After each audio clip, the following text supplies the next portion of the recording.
Hey there, today we begin to study mathematics. This is a series of videos mathematics for beginners. This course is designed for high school students who are just beginning to study this science and don't have strong prior knowledge. Firstly, we will study combinatorics. What's combinatorics? What kind of problems does it solve?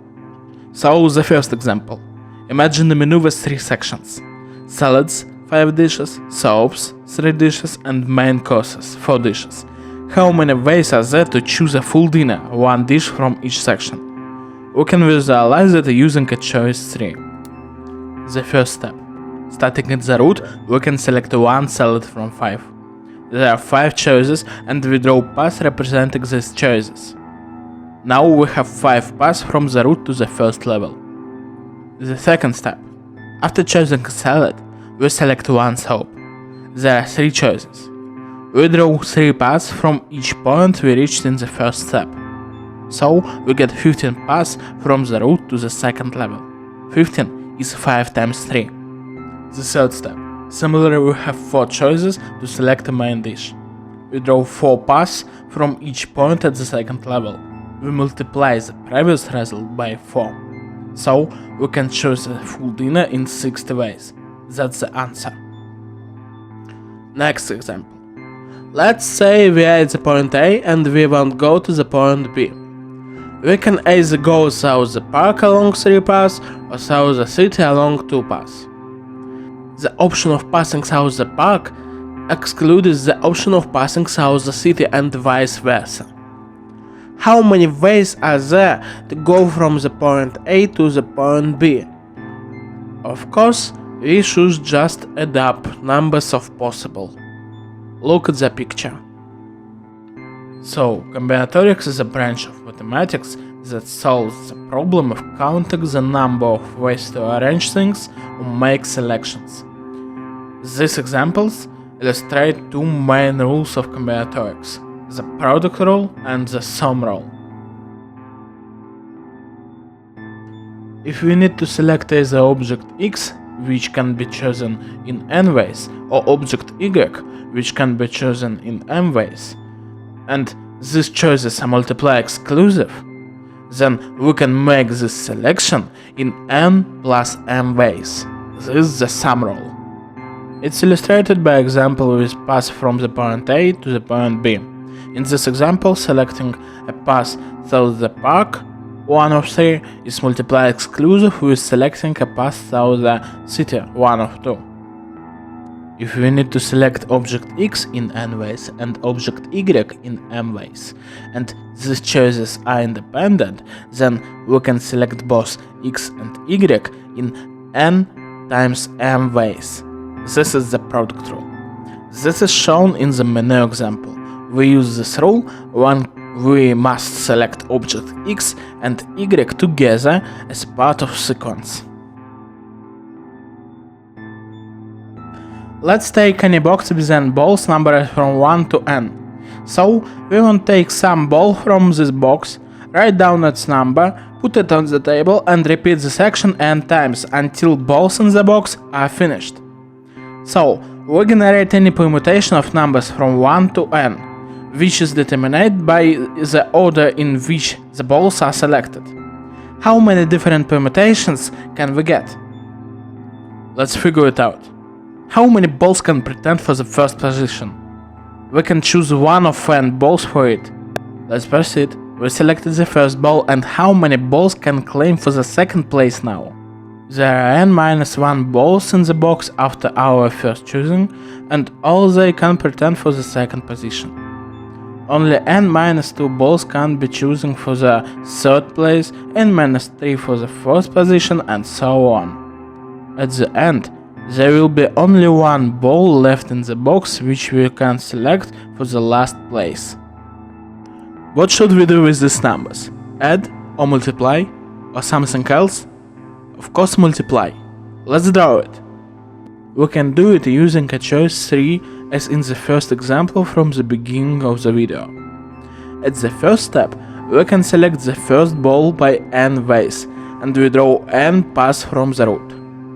At the second step, we can choose the second ball by the n-1 ways, and we draw n-1 paths from each point which we get at the first step, because these paths come from every possible point we could have reached already.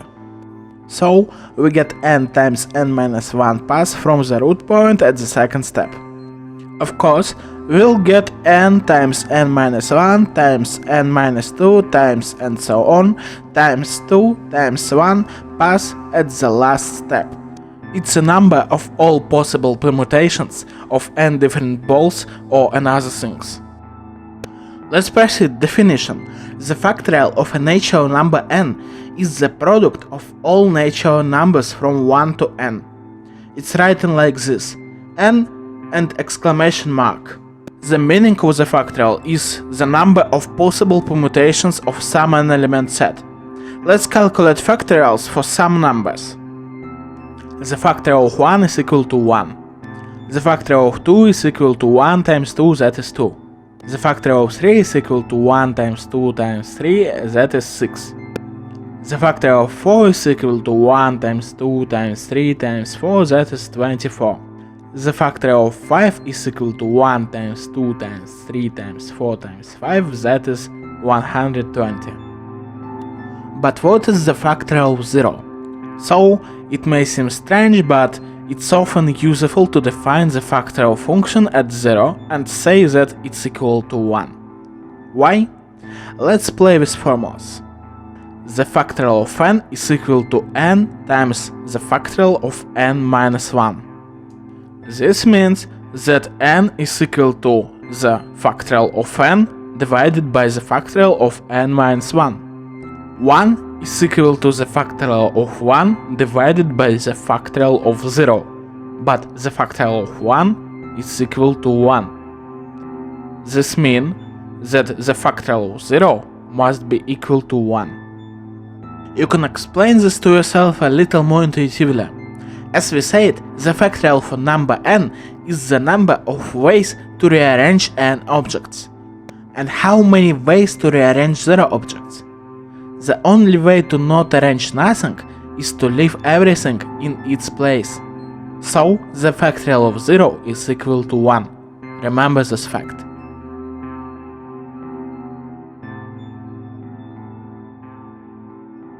Let's solve some tasks. Task 1. We have a bookshelf and 8 books, 3 dictionaries, 2 math textbooks, and 3 books of Mark Twain.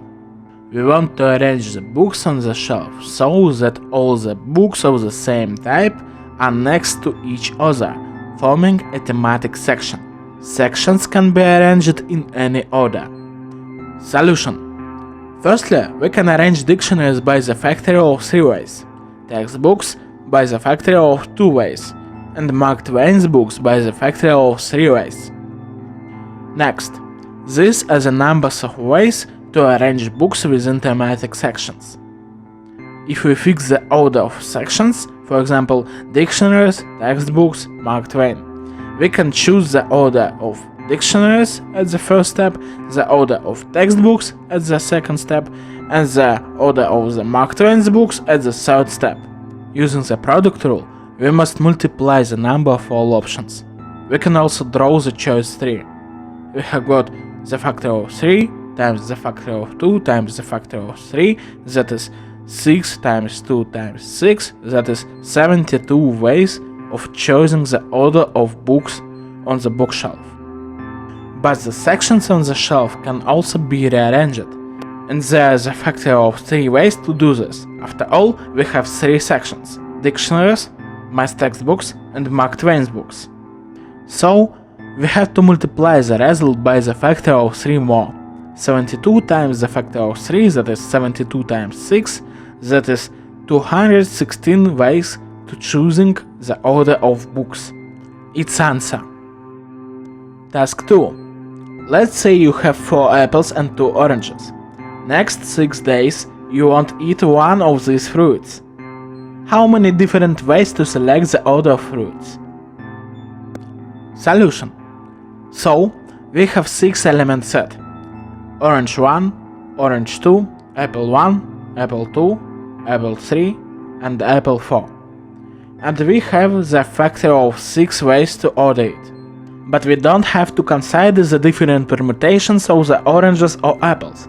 It makes no difference to us which apple or orange we eat first, which second. The number of ways to rearrange apples is the factorial of 4. The number of ways to rearrange oranges is the factorial of 2.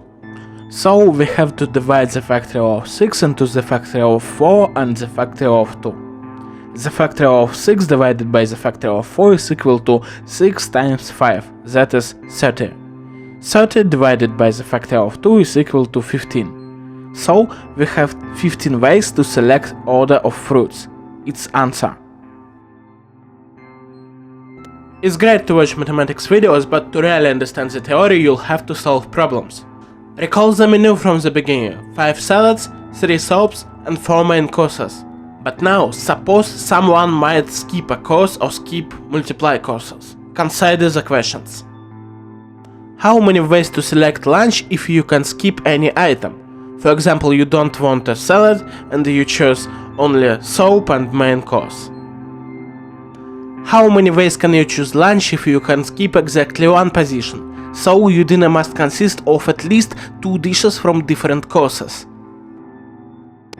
How many ways can you choose lunch if you must choose exactly 2 courses? So your dinner has exactly 1 dish from each of 2 different courses.